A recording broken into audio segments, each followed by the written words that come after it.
Very good afternoon, friends. So, how are you? This is being my third session where I've already introduced myself, so that is something which don't require my introduction.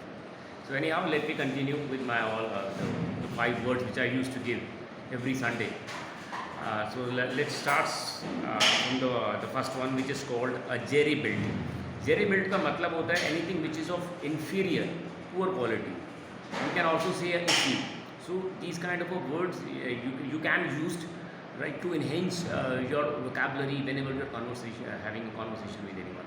Second one which comes with highfalutin, which has been a very which is it's a word which is of very high vocabulary. So please avoid it in your conversation if you are not been conversating with a person who has been completely acquainted with the English.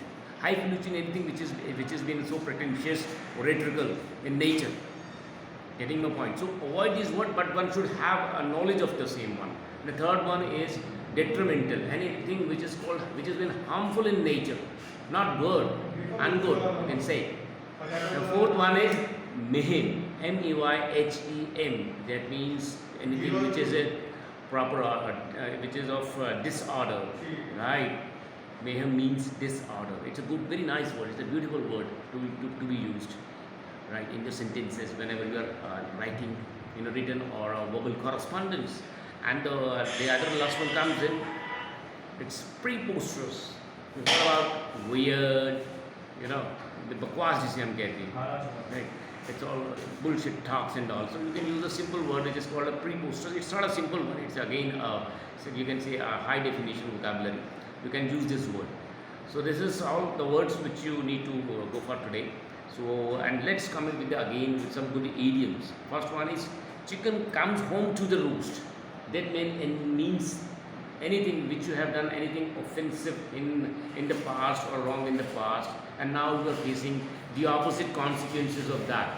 So that's called chicken comes home to the roost.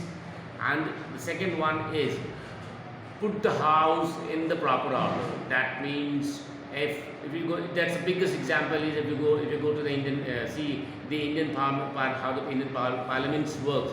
So every time the people used to say put the house in the proper order. That means to settle the things in a proper way, as per the proper manner, in the proper way.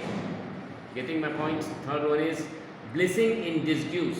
It's something which has been it's a very beautiful idiom.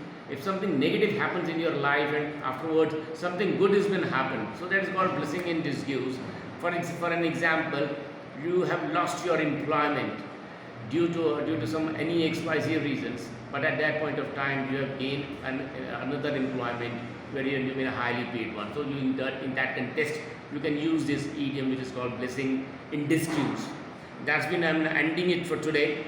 Continue with this one if you really want to decorate yourself and you beautify your English. Thank you so much. Thanks a lot.